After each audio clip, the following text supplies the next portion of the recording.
Olá, retomando o estudo da camada 2, tratando sobre o protocolo SPAN-3 ou STP, ele foi desenvolvido originalmente pela DEC, chamava-se antigamente de DEC STP, depois foi padronizado pela I3S sob o número 802.1D. Né? Ele tem algumas variações, como o RSTP, que é o Rapid SPAN-3, ou um SPAN-3 rápido, porque nós vamos perceber que ele demora para convertir essa rede sem loops, né?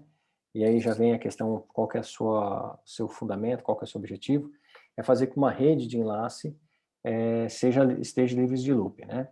E aí só relembrando, quando nós começamos a estudar a camada 2 e redes também de computadores, de certa forma, o que nós percebemos? Que quando nós vamos transitar os dados de um lado para o outro, nós dependemos da arquitetura física da rede.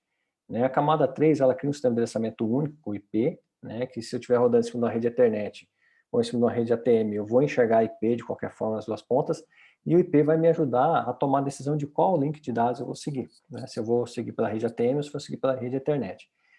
Então, o IP ele cria um sistema de endereçamento único, né, para todos os tipos de rede, e usa o roteamento para tomar a decisão de qual link de dados eu vou sair. Mas quem de fato endereça a informação para sair de uma placa de rede para outra placa de rede é a camada de enlace. Então, de certa forma, nós entendemos, né, podemos enxergar como sendo a camada de dados que está transitando de fato aqueles dados físicos. Né? Lógico que ela precisa da camada física, porque é a camada física que faz a transmissão de luz, né, via fibras óticas ou ondas de rádio, né, ou trabalha com corrente elétrica em cima dos cabos de par trançado. Mas quem dá sentido àquela informação, aqueles bits que estão indo de um lado para o outro, é a camada de enlace. E é ela que cria o sistema de endereçamento. Então, se eu estou numa rede Ethernet, eu preciso do endereço de 48 bits na origem e endereço de 48 bits no destino. Se eu estou numa rede de FM Relay, eu preciso de um endereço LCI, né, decimal numa ponta e um endereço decimal em outra ponta, e assim por diante. Então, é ela que transita esses dados, né? E o que nós percebemos? Que quando nós vamos começar a montar projetos de rede, no geral, se nós temos uma rede de alta complexidade, de alta capacidade, né, de alto trânsito, uma quantidade de trânsito considerável, é comum nós criarmos um switch core, aí pensarmos em switch de distribuição, e aqui eu não tô pensando, nós não estamos pensando no direcionamento do switch core para servidores, porque eu teria de core indo para topo de rack, né, mas sim vindo para os usuários, né? E aí logo que o switch de distribuição, nós teríamos o switch de acesso. Né? E esse feed de acesso, naturalmente, é onde nós conectamos as máquinas, né? Os hosts dos usuários. Né? E é aí que é feito o trânsito de dados. Agora, veja bem, quando, o que acontece quando um desses links falha, por exemplo? Quando esse link falha, todos os usuários que estão conectados a esse switch de acesso, né? Digamos que esse aqui é o switch de acesso 2, todo mundo está conectado ao switch de acesso 2, não tem mais acesso à rede, eles estão isolados aqui na minha arquitetura. Então é comum, para que isso não aconteça, nós criarmos caminhos redundantes entre esses switches. Né? E não só entre esses switches de acesso, mas também entre os switches de distribuição. Né? De tal forma que, com o rompimento de um desses links, né, como aconteceu aqui, nós tenhamos outro caminho para percorrer para chegar até o switch core. Né? Então, rompendo esse link aqui, nós podemos seguir por esse trajeto. Se romper aqui, nós podemos ir para aqui. Rompendo aqui, nós podemos ir para aqui. E assim por diante. Só que isso nos causa um problema. Né? Imagina, eu vou passar para o desenho de baixo. Imagina se nós tivéssemos o seguinte cenário. Essa porta que está em vermelho aqui, digamos que ela estivesse totalmente ativa. Né? E nós mandamos, então, um pacote de broadcast por essa porta aqui. E aí, lembrando, o pacote de broadcast são pacotes endereçados, né, por endereço FFFF, FF, FFFF, em que um único quadro é aceito por todas as máquinas e retransmitido, e aí que vem o nosso problema, retransmitido em todas as portas do switch. Né? Apesar de nós termos visto domínio de colisão, né, na aula passada, em que nós percebemos que os switches, o domínio de colisão, formado entre as duas portas que estão comunicando e que não há colisão entre essas duas portas, né, porque internamente no switch nós temos linhas de dados independentes, né, então no momento que nós temos aqui duas portas com duas máquinas conectadas e essas duas máquinas precisam trocar informações, elas fazem um switch nesse caminho de dados e trocam dados. Se nós tivermos um outro conjunto de máquinas precisando trocar informação, elas farão aqui um switching no caminho de dados superior, e vão trocar informação, de tal forma que não há colisão, já que o switch é full duplex, né? Até nesse quesito que vem o conceito de no block, né? Ou seja, se o switch tiver capacidade de barramento e de encaminhamento para que todas as portas consigam trocar informações, trocar quadros na sua capacidade máxima, então se for um switch, por exemplo, de 48 portas de 1 GB, eu tenho que ter 96 GB de capacidade de encaminhamento de quadros com barramento, de tal forma que eu não preciso deixar nenhuma máquina presa, né, parada, não preciso bloquear temporariamente nenhuma máquina. Que aí vem a ideia do switch no block, né? Então, quando eu faço, retomando aqui nosso desenho, quando nós mandamos aqui, então, um quadro com endereço FFF, nós começamos a ter um outro conceito que também é chamado de domínio, que em vez de ser domínio de colisão, agora é domínio de broadcast. Ou seja, qual é o conjunto de máquinas afetadas ou de portas afetadas para esse pacote, para esse quadro broadcast, né? Pacote não, quadro broadcast que eu encaminhei de um switch para o outro. Então, veja bem, no momento que eu encaminho esse quadro nessa porta, esse quadro vai ser respondido por essa outra porta. Também vai ser replicado nessa porta e, naturalmente, por essa porta aqui também, né? Digamos que todos esses cabos estejam conectados. Naturalmente, quando esses quadros chegam de volta no switch 2, ele vai ser replicado novamente por essa porta, vai ser replicado novamente por essa porta, esse quadro que chegou por aqui vai ser replicado por aqui, e aí nós começamos a ter um loop dentro dessa rede, né? Ou seja, o broadcast ele não para, porque quadros, Ethernet principalmente, não tem time to live, não tem um delay para que o quadro seja, como nós vemos na camada 3, para que o quadro seja extinto da rede. Então esse quadro vai ficar rodando aí infinitamente. E isso vai acontecer durante o dia, conforme nós vamos tendo os pacotes de broadcast, porque eles são normais, quadros de broadcast, né, são normais de ocorrerem, até porque o protocolo ARP precisa deles, por exemplo. Até chegar um ponto que durante o dia essa minha rede já vai congestionando, e aí nós começamos a ter uma degradação da rede total até a parada, ou muitas vezes ficar num ritmo, numa taxa de transmissão muito insatisfatória, né? O que é comum também, muitas vezes, é fazer uma interligação de um cabo para outro, né? Você pega duas portas aqui, interliga um cabo na outra, você também forma um loop, porque tudo que chega nessa porta, nessa ponta aqui, volta para o switch, e isso volta, vai replicando, vai replicando. Então, nós estamos criando loops dentro dessa rede. E qual que é a ideia do Span Tree? Voltando para a nossa arquitetura original, né, fazer com que essas redundâncias não ocorram, né, que esses loops não ocorram mais. Eu preciso, então, de alguma forma, criar uma estrutura bloqueando portas, no caso do span tree, de tal forma que esse loop não exista mais, que esse loop seja descontinuado. E se nós olharmos na figura que nós temos disponível, o switch 2, a porta 2 está bloqueada, e no switch 3 nós temos outra porta bloqueada, né, quando o span tree está ativo. Então imagine, se nós soltarmos um quadro por essa porta, esse quadro vai ser replicado do switch 1 para o switch 3 e vai parar no switch 3.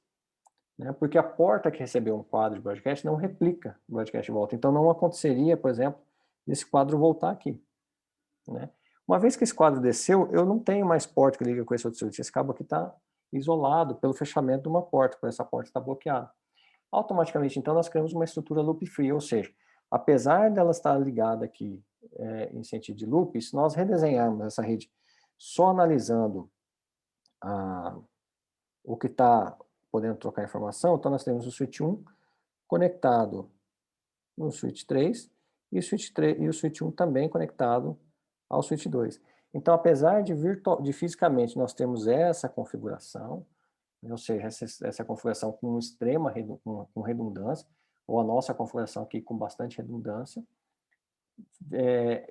virtualmente, digamos assim, nós temos aqui uma rede loop free, no estilo de um gráfico sem ciclos, né? De tal forma que esse ciclo, esse domínio de broadcast seja parado, né? Que ele não se repita, que esse quadro não fique rodando eternamente. Então, quando nós falamos no protocolo Span Tree, ele é um protocolo de gerenciamento de links, que provê a redundância de caminhos, né? Porque eu estou permitindo interligar múltiplas interfaces para que eu tenha redundância, caso uma interface, um cabo se rompa, ou uma porta queime, nós tenhamos caminhos alternativos, mas ele faz isso criando uma estrutura loop free, ou seja, sem loops dentro de uma rede Ethernet. E como que nós procedemos, então, para escolher essas portas, né? Que nós já percebemos que nós vamos retirar o loop escolhendo portas. Então, nós vamos partir de um conjunto de conceitos. Primeiro, nós precisamos eleger uma root bridge, né? O que é root bridge? Qual que é o nosso switch principal, né? Quando nós vimos aqui no desenho anterior, nós desenhamos partindo do switch 1, né? Ele está aqui já designado como root bridge. E aí nós vimos que o switch 1, então, estava interligado com o switch 3 e também com o switch 2, né? Esse cabeamento aqui havia sido excluído. Então, a primeira coisa que nós precisamos fazer primeiro é escolher qual é o nosso switch de referência, qual que é o switch que vai ficar no topo da árvore, né? Qual que é o switch que está lá na raiz, né? Então, esse switch se chama root bridge. Depois, nos outros switches, que não sejam switch root bridge, nós vamos ter que eleger, nesses outros switches, qual que é a porta desse outro switch, desses switches secundários, que tem o menor custo para chegar nessa root bridge, nesse switch principal. Né? Ou seja, nós temos N portas, né? Se nós voltarmos aqui, nós tínhamos duas portas que ligavam o switch 2 ao switch 1, e uma delas foi escolhida como porta principal, que é o que nós chamamos de root port, ou seja, a porta de um switch que não é o root bridge, que vai chegar no root bridge. E a outra porta ficou bloqueada. Naturalmente, nós vamos eleger uma root port, então quer dizer, cada switch vai ter uma porta que vai dizer como é que ele chega na root bridge, que é essa porta, que é a porta que o levará até a root bridge. Mas veja, nós podemos ter uma cascata de switches, né? Nós podemos ter um switch ligado em outro switch e ligado finalmente em outro switch. E essa aqui vai ser a root port desse switch 3. Né? Então, não necessariamente, digamos que esse aqui seja a root bridge, não necessariamente a root port está ligada diretamente ao root bridge, né? Mas é a porta que tem o melhor custo para chegar nesse root bridge. E aí, naturalmente, nós escolheremos portas secundárias, nós vamos chamar de portas designadas, ou designate port, né, que são portas designadas que vão carregar o trânsito que chegam nesse switch. Então, se eu tenho um switch no meio aqui, né, um switch ligando a um outro switch, se eu espetar uma máquina aqui no meio, né, claro que eu tenho que colocar um outro switch ali, mas se tivesse só para nós podermos entender. E aí eu tenho a root bridge aqui em cima. Se eu colocar uma máquina aqui no meio, né, as máquinas que estão nesse barramento aqui, qual o caminho que essa máquina vai seguir? Ela vai seguir pelo switch de baixo, né, digamos que nós tenhamos um caminho alternativo aqui.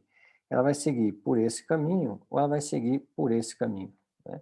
E essas portas que nós chamamos então de portas designadas, ou seja, são portas que ajudarão essa estrutura a trafegar dados. Então, a partir daquele switch, ele chega no root bridge pela porta root port, mas ele apoia a estrutura toda dos outros switches pelas portas designadas. E sempre que a informação chegar nele, numa porta designada e que precisar ir para o núcleo, claro, vai sair pela root port. Né? E como que a seleção é feita? A seleção é feita em cima de um protocolo que nós chamamos de BPDU, né? Que é um protocolo de eleição de bridge. Então, primeiro, esse BPDU tem esses campos, né? Então, diz qual que é a versão do protocolo, o protocolo ID, tipo de mensagem, diz quem que é o root ID, né, o root bridge atual. Então, quando começa a eleição, cada máquina diz qual que é o diz que ela é a root bridge, né, começa com essa intenção, como toda eleição, cada switch quer ser eleito, e eles mandam a sua prioridade. Né. Pela sua prioridade é que nós vamos eleger qual que é o root bridge, ou seja, o switch com a maior prioridade, que é o menor número, é o que vai ser eleito como root bridge. E aí, se nós olharmos, né, esse BPDU ele tem outros campos também, né? Por exemplo, qual que é o custo do caminho, nós vamos ver daqui a pouquinho, né? Qual o custo daquele caminho até a root bridge, qual que é o seu bridge ID e assim por diante. Então, quando nós olhamos, né, como é que nós sabemos qual que é a prioridade? Esse bridge ID, o BPDU, esse protocolo, ele trafega uma bridge ID e esse bridge ID possui primeiro uma prioridade e depois o MAC address. A máquina, o switch que tiver a menor prioridade, né, menor número, é o switch mais prioritário para se tornar root bridge. Então, quando nós queremos uma estrutura forçar que um switch seja root bridge, o que nós temos que fazer? Diminuir, né, reduzir o número da prioridade dele, fazer com que ele se torne mais prioritário. Se nós não fizermos isso, normalmente esse bridge priority, cada fabricante tem um valor padrão, e aí a decisão vai ser pelo MAC address. Eu deixei um exemplo aqui baseado no MAC address para nós percebermos como que essa estrutura vai ficar invertida, né? Então, quando nós compramos um conjunto de switches, por exemplo, de uma marca Cisco, HP, Aruba, Allied, Extreme, todos eles vêm com bridge priority iguais, 4.096, por exemplo, no caso da Cisco. e todos eles são definidos pelo MAC address, né? Então você vai pegar o switch que tiver o menor MAC address, vai ser eleito como root bridge. E qual que é o custo dos caminhos, né? Quando nós pensamos no custo do caminho, é para tomar a decisão de qual caminho seguir, né? Se eu estou num switch, minha máquina está conectada num switch, entreguei um quadro para aquele switch, qual caminho que esse switch tem que seguir? Ele vai usar uma ponderação, porque eu posso ter links lá de 10 GB, eu posso ter links de 1 GB, links de 100 MB e assim por diante.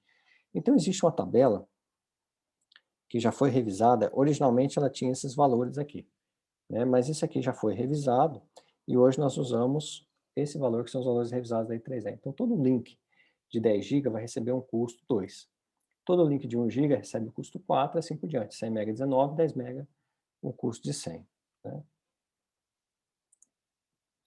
Aqui está ela de novo, né? Só marcada essa tabela, né? E aí, como é que a gente faz essa convergência, então, né? Quando a rede é inicializada, esses switches passam o tempo todos no estado de comunicação, mas não encaminhando quadros. Então, por mais que uma máquina tente mandar quadro para ele encaminhar, ele não encaminha. Eles só ficam tratando esses BPDUs, né, para tentar eleger uma root bridge, né? Quando essa root bridge é eleita, nós começamos a eleger as root ports de cada dos outros switches, né? Então, uma vez que nós elegemos root bridge, todos os outros switches começam a eleger a root port. Uma vez feita a root port, elege-se a portas designadas. Em alguns casos, nós podemos ter empate, né? Por exemplo, no switch que vai ser abarcar a porta designada de um barramento, por exemplo, nós podemos ter empate. O caminho tem o mesmo custo, os dois são links de 1 GB, e aí eu custo 4. Né? Para qual switch que eu mando? Aí nós vamos ter que achar outro critério de desempate. Aí, normalmente, o menor bridge ID, né, vai ganhar. Se por acaso nós tivermos um bridge ID igual, o que é muito complexo, porque no bridge ID está entrando o MAC address, né, do switch, nós vamos para o menor custo, né, depois o menor sender de bid e assim por diante. Então nós temos aqui um conjunto de critérios de desempate. E aqui então eu deixei para nós fazermos um exemplo, nos slides está toda a explicação, mas vamos fazer um exemplo juntos aqui para nós podermos entender como é que funciona o protocolo Spanning Tree. E aqui só fazer uma correção, o Bridge ID que vem o ID, né, a prioridade que vem nos suítes da Cisco, é 32.768, 4.906 é o limite de VLANs. Então 32.768 é o ID que vem em todos os suítes da Cisco. O que nós fizemos aqui então? Montamos uma estrutura totalmente redundante, em que eu tenho um switch core, então um switch de alto desempenho, switch 2, switch de distribuição e um switch de acesso. E nós criamos uma rede aqui bastante interconectada, com bastante resiliência, né? E que nós percebemos que ela possui loop. Então, um quadro que sai, por exemplo, nesse cabo aqui, nesse barramento, vai voltar aqui, depois nós vamos ficar fechando um loop aqui. Então, nós temos loop aqui, nós teremos loop aqui, tem loop na própria estrutura como um todo, né? Tem loop aqui em cima. Então, a quantidade de loops é bastante grande. Então, nossa ideia agora é, via STP, montar uma estrutura que seja loop free, né? Sem loops. Aqui em cima nós temos a lembrança do que é o Bridge ID, né, do que é o BPDU, como é que ele forma o Bridge ID. Então tem prioridade, que daqui é a prioridade, e o endereço MAC, que é o endereço MAC que está aqui nos elementos. E aí lembrando que quando nós temos uma rede de 1 GB, o custo que nós temos é um custo 4, quando nós temos uma rede de 100 MB, que são as duas redes que nós temos aqui, os dois barramentos, nós temos um custo de 19, só para nós lembrarmos na hora de fazermos os cálculos. Então, nosso primeiro passo é eleger a root bridge, né? Como que se elege a root bridge? Todos os equipamentos vão começar a mandar os BPDUs com seus bridge IDs, e que quem tem a maior prioridade, ou seja, o menor bid, né, o menor bridge ID, é que vai ser eleito. Então, se nós olharmos, todos eles aqui estão passando com a mesma prioridade. Nós não mexemos nessa prioridade, né? Todos eles estão com a mesma prioridade. E aí, então, se nós começarmos a olhar na sequência, nós vamos perceber que temos na sequência 3 zeros em todos, né? Então, quer dizer, ainda há empate. E depois nós vamos para o quarto dígito aqui do MAC address, nós temos B aqui, F, B aqui também, e aqui nós temos um número 9, ou seja, esse bridge ID é menor que os demais, né, baseado no MAC. Esse MAC address é o menor, naturalmente, então, esse elemento aqui, esse switch será nosso root bridge. Uma vez que nós fizemos a eleição do root bridge, Agora nós começamos com as eleições das root ports, ou seja, as portas que darão acesso dos outros switches, né, a root port só existe nos outros switches que não seja root bridge, a partir de cada um dos outros switches, qual a porta que é prioritária para chegar no root bridge. Então vamos começar analisando aqui o nosso switch de distribuição 2. Se eu, a partir dele, para chegar no root bridge, eu tenho um link aqui Fast Ethernet, né? O Fast Ethernet é um link de 100 MB, então ele tem um custo 19. Um outro caminho que eu tenho é vindo para o link Gigabit Ethernet, que o custo é 4, então seria 4, e depois pegando um outro aqui, Fast Ethernet, custo 19, então aqui nós teremos um custo de 23, né? Então nós temos um custo aqui de 4, mais um custo de 19, aqui um custo de 19 puro.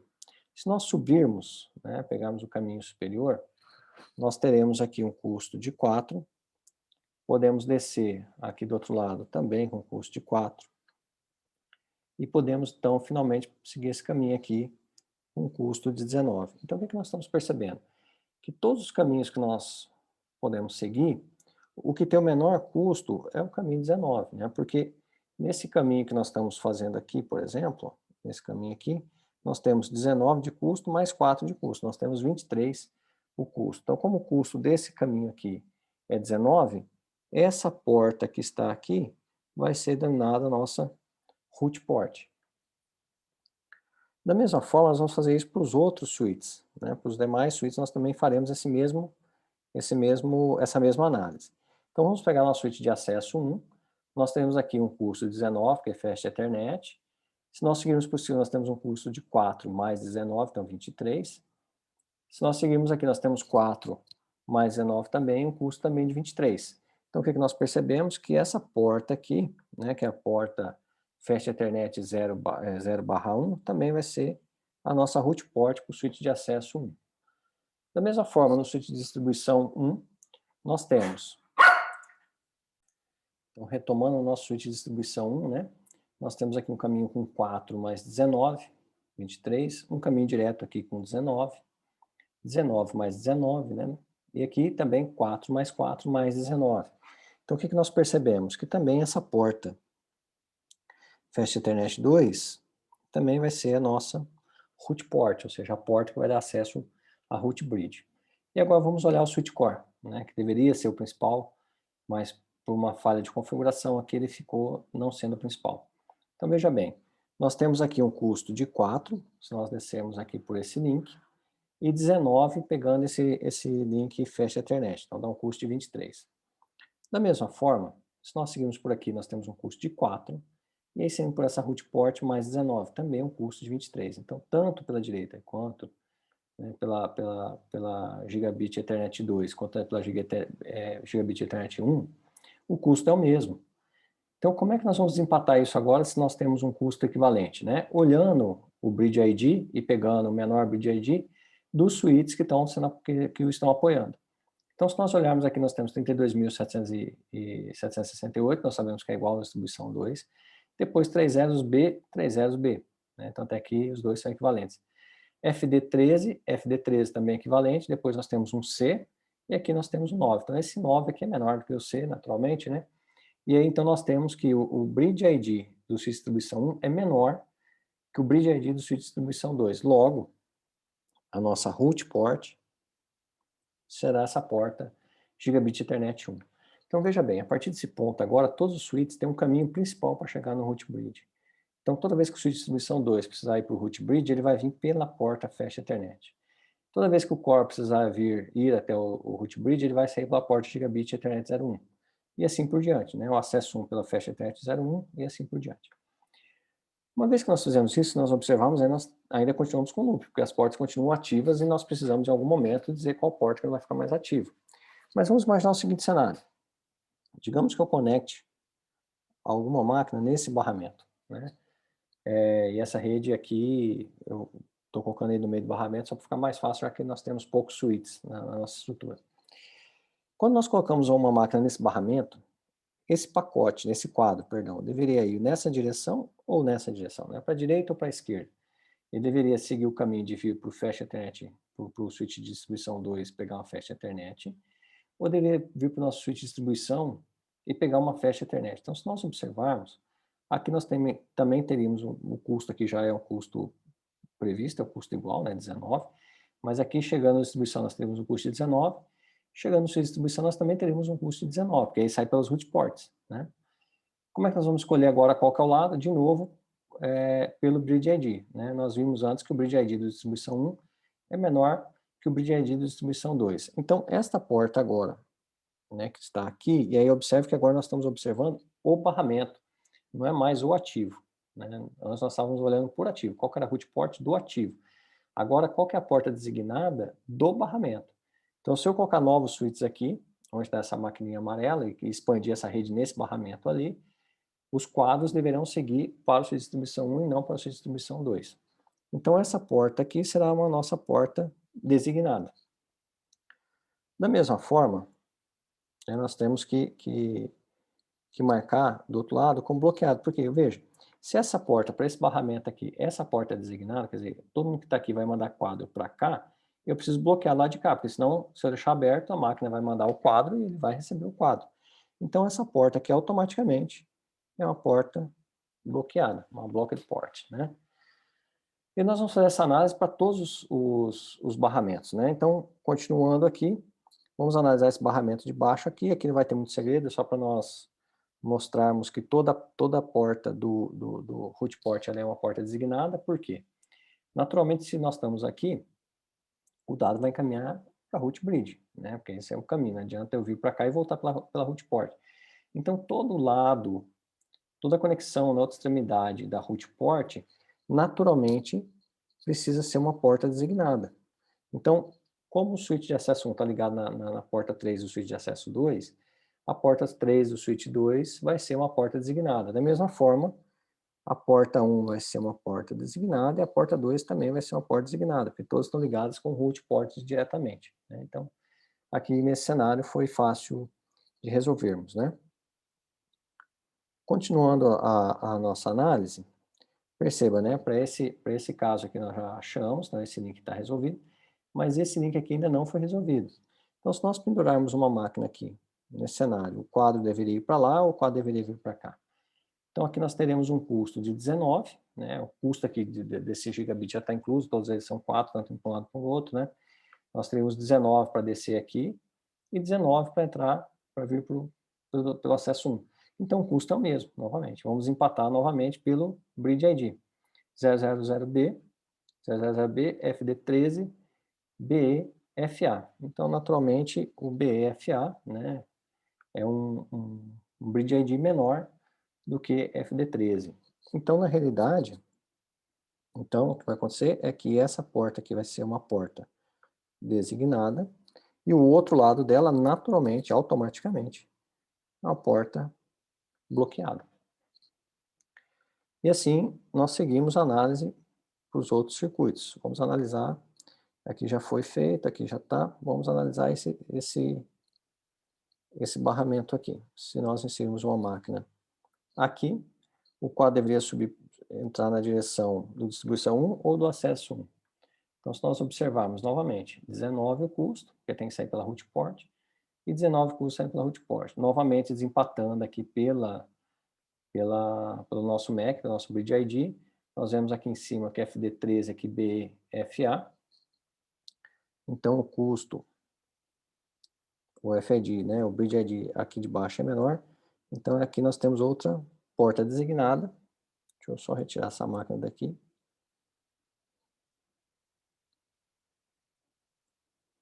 Aqui nós temos outra porta designada.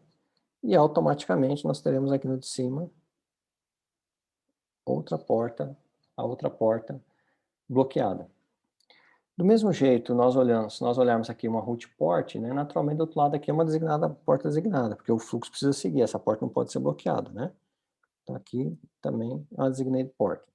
E aí vamos fazer a análise agora desse link aqui, desse barramento. Se nós inserirmos uma máquina, esse trajeto deveria seguir para cima, aqui pelo switch core, ou para baixo pela sua distribuição. Então, vindo para cá, nós temos um custo de 19. Se nós virmos para cá, nós temos um custo de 4, mais um custo de 19. Então, vir para cá é um custo mais barato, né? Então, aqui nós teremos a nossa designated port, né, a porta designada, e aqui a nossa porta bloqueada. E nós percebemos que todas as portas receberam um estado, né? Ou elas estão bloqueadas, ou são portas designadas, ou portas root, né? Root ports.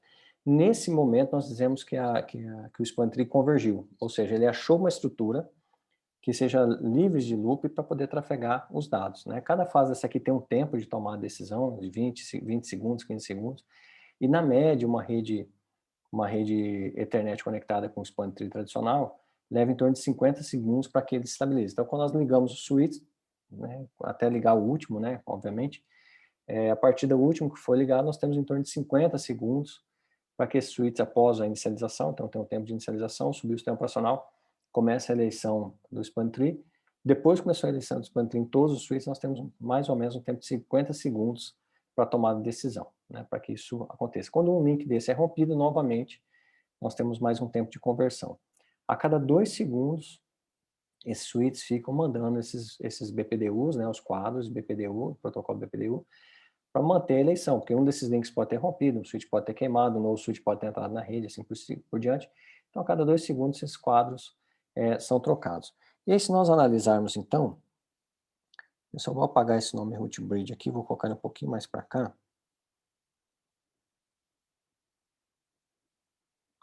E se nós percebemos, então, o nosso root bridge é o nosso switch de acesso 2, né? Conectado a esse switch de acesso 2, nós temos o switch de acesso 1, né, que está conectado aqui via, esse barramento fecha Ethernet, e nós temos também conectado aqui o distribuição 2 e também o switch de distribuição 1. Então nós temos aqui distribuição 1 e também distribuição 2.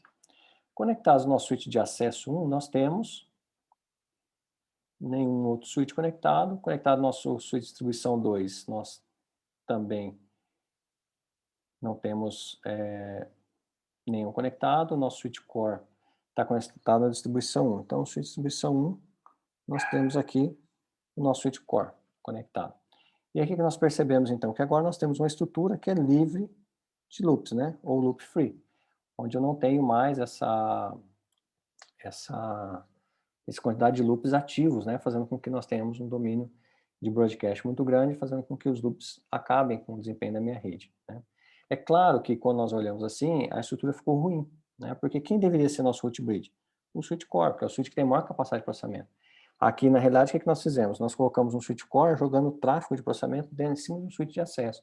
Então, naturalmente, o desempenho dessa rede também será ruim, porque o switch que está gerenciando e centralizando toda a parte de transmissão de dados, toda a parte de encaminhamento de dados, né, de quadros, é um switch de acesso, né, um switch que nós sabemos que tem um baixo throughput, né, uma capacidade de throughput baixa, uma quantidade de cache, né, e de buffer pequeno, e aí, então, é natural que essa rede vai ficar inundada, vai ficar lenta por causa dessa estrutura mal montada.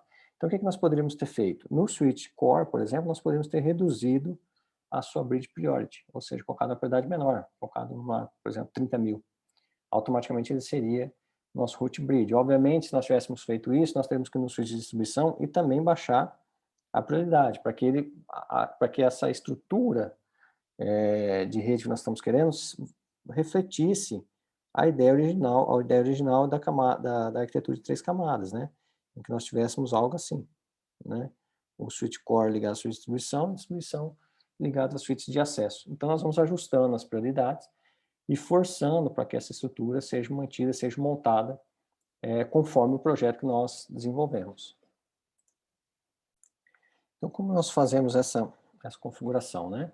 Quando nós pensamos em switch Cisco, que é a marca que trouxe o padrão dos switches para o mercado, né? Basicamente, a linha de comando da Cisco, nós temos os outros equipamentos com linha de comandos muito próximas, né? É claro que por exemplo, no Cisco nós temos Config Terminal, na HP nós temos System View, né? Mas as funcionalidades, o nível de entrada na configuração, nós veremos no vídeo específico sobre configuração de suítes, a entrada dos níveis de acesso, a configuração de VLANs, a entrada nas portas, acessar a configuração das portas, né, de se é duplex, se é full duplex, as taxas de transmissão, levantar e baixar a porta. Hoje, quase todos os equipamentos seguem um padrão parecido com o padrão que foi implantado pela Cisco, né? Assim como nós temos um padrão POSIX nos sistemas Unix-like, né, que faz com que todos eles sejam muito próximos, né? No switch nós temos algo parecido, feito com padrão em cima de um dos fabricantes, então hoje as linhas de comando convergem um pouco para o que a Cisco definiu. É claro que agora nós estamos entrando na era da SDN, nós já estamos trabalhando com SDN, né? E aí, e automação, então é natural que entre agora scripts Python, né? E aí isso tem um pouco de diferença de um fabricante para outro. Mas a ideia dos sistemas de proteção dos CLI, né? Dos Command Line Interface dos suítes, é muito parecido. Então, como que a gente baixa essa prioridade? Nós vimos lá que a prioridade dele foi 32.768.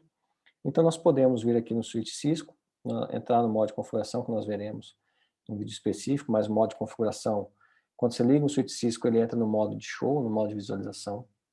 No momento que você dá um enable, você habilita o switch para receber comandos perdão, quando você liga o switch, né? Você entra no modo de configuração, onde você consegue carregar o iOS, né, o sistema operacional, o firmware, você consegue fazer alguns ajustes do próprio switch, estruturalmente falando. Quando nós entramos no modo Enable, nós entramos no modo de acesso ao switch. Nós podemos, por exemplo, nós podemos exibir a configuração, exibir as portas ativas, as VLANs que estão configuradas, assim por diante. Mas nós não podemos modificar as configurações nesse modo. Depois nós entramos no modo de Configure Terminal, configuração terminal, que é o que nós estamos vendo aqui, né? E fica o prompt fica com esse parâmetro, com essa visão. E o modo Configure Terminal, nós fazemos as configurações do switch. Então, uma vez nós entramos no modo de configuração, nós entramos na feature de Span Tree, né? VLAN 1 é a VLAN padrão do switch, nós veremos no próximo vídeo o que é VLAN exatamente, especificamente, mas é uma virtual LAN. O switch gerenciável que não tem nenhuma VLAN criada e não foi dividido em partes, né, em domínios de broadcast, né? Nós vimos lá que nós temos domínio de broadcast no switch. A VLAN, o que ele faz é repartir esse domínio de broadcast. Quando nós não fazemos configuração nenhuma, todo switch tem uma única VLAN, que é a VLAN 1. E aí nós podemos dizer o seguinte, olha, esse switch aqui vai ter prioridade para ser o root. Quando nós fazemos isso aqui, a prioridade do switch automaticamente é abaixada e ele passa a ser prioridade para ser o root. O problema é que nós não podemos fazer isso com dois switches, né? E alguns fabricantes, por exemplo, como HP, você pode dizer que você quer, e a Cisco também, né, que ele seja root primariamente ou root secundariamente.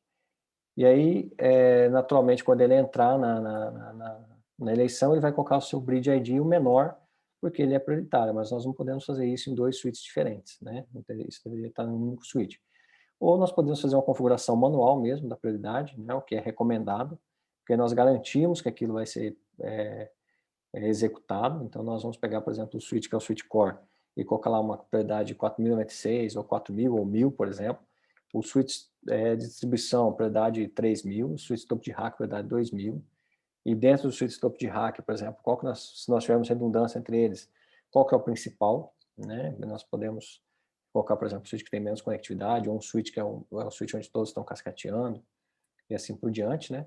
Então, Span Tree, VLAN 1, prioridade 4096. Feito isso aqui, automaticamente, essa numeração aqui vai diminuir, né? Esse 432.000 aqui vai passar a ser 4.096. Quando nós formos eleger o switch root bridge, automaticamente vai ser ele o root bridge, né? Porque ele já é menor na própria prioridade, todos estão com 32.000 e ele está 4.096. Então não importa mais o MAC address, que foi o que atrapalhou a nossa estrutura aqui nesse exemplo, né? Como nós não havíamos setado a prioridade, a prioridade foi dada pelo MAC address, e aí naturalmente não há controle do MAC address, né, de prioridade, né, durante a fabricação, isso não é embutido no MAC address. Então, feito isso, o switch passa a ser prioritário e a ser eleito como root bridge. E aí nossa estrutura ali seria outra muito mais eficiente, né. Aí é que eu deixei nos slides, né, a explicação de como nós chegamos nessa configuração, né, foi o que nós fizemos no vídeo aqui. Então, cada fase, a eleição das root ports, uma vez que nós já elegemos a root bridge, né? Como é que é feita agora a eleição das root ports, né? Calculado o caminho. Nós também temos na sequência a eleição das portas designadas, né? Que é o que previne o loop free, fazendo com que os caminhos sejam acessíveis, né? Porque nós sabemos que a root port é a porta que dá acesso à bridge ID, ao root bridge. mas nós temos suítes que normalmente entram, que são incluídos em suítes, né? São suítes em cima de suítes, e aí nós precisamos de portas designadas para tratar os trânsitos dentro dos barramentos, né? E aqui, novamente, nós temos a ideia, né, como que foi feita a eleição das portas designadas, do mesmo jeito que nós fizemos anteriormente, calculando o custo de cada caminho de dados. Então, aqui o custo 19, né? Uma vez que eu elejo a porta designada aqui, naturalmente a porta seguinte é uma porta bloqueada. E aí que vem a diferença, uma das diferenças do protocolo rápido Span Tree. Nós percebemos que quando nós somos Span Tree, o tempo de convergência da rede é de 50 segundos. É claro que numa rede estável, isso não atrapalha. Ela atrapalha quando a rede é iniciada, mas nós iniciamos a rede uma única vez, né? Ou em caso de parada programada, ou troca de switches. Mas quando nós temos a troca de switch também, nós temos ali, para aquele switch subir na estrutura, ele levará 50 segundos, quando está sendo feita a troca. Isso é um custo razoável.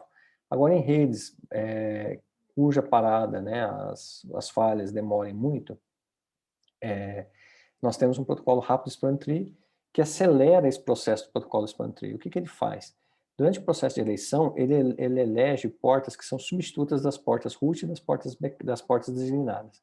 Então, se a root port falha, por exemplo, se a root port queima, ou o cabo que está na root port queima, automaticamente ele vai para uma porta backup. Se uma porta designada falha, ele também vai para uma porta backup. Então, ele não precisa eleger novamente, ele já tem uma eleição secundária. É como se fosse eleito substitutos, né? E aí, então, ele consegue acelerar mais essa conversão. E aí nós temos depois também outras variações, por exemplo, que inclui o trabalho dentro de VLANs, né? Isso nós veremos no próximo vídeo, que nós vamos tratar sobre VLAN, porque quando nós colocamos VLAN, nós estamos isolando os switches, o domínio de broadcast, né? Então, às vezes, o que fisicamente é um loop, virtualmente não é mais um loop, porque nós estamos separando as VLANs, mas nós veremos no próximo vídeo com calma. Então, quando uma estrutura Span Tree é montada, nós temos as portas nesses estados, né? A primeira porta está, obviamente, em estado desabilitado. Uma vez que nós ligamos essa porta, ela vai para o modo de listening, né? Ou seja, ela começa a trafegar BPDUs, a ouvir os BPDUs que estão vindo, mas ela não encaminha dados ainda, e também não monta a tabela MAC. Ela só está participando da eleição. Uma vez que nós fazemos a eleição, né, que nós escolhemos as root ports, por exemplo, aquelas portas que são as root ports, elas entram no modo de learning. Ou seja, elas começam a aprender MAC address. E aí começa a montar sua tabela MAC. Uma vez que passou pela definição das portas, aprendeu as tabelas MAC e assim por diante, aí nós vamos para o estado de encaminhando, né, de encaminhamento forwarding, ou seja, aquela porta agora ela trafega quadros recebido de um host, ele vai trafegar por aquela porta, quer dizer, a porta passa a ficar ativo. Se nós olharmos os LEDs que tem na frente do switch, né, esse aqui era um padrão da Cisco também, quando a porta está bloqueada é laranja, né, learning e listening também laranja. Então, visualmente no switch você só percebe quando a porta entra para forwarding, ou quando ela está no modo transacional ainda. Então, uma vez que ela saiu desabilitada, ela foi para listening, escutou os BPDUs, fez a eleição, foi para o modo de learning, se ela for para ser ativada, né, recebe os MAC address, monta a tabela MAC address, e posteriormente vai para o modo de forward, ou seja, começa a encaminhar quadros. Se ela for eleita para ser uma porta bloqueada, ela vai para o modo blocking também, que é um modo estável, e ela não encaminha, obviamente,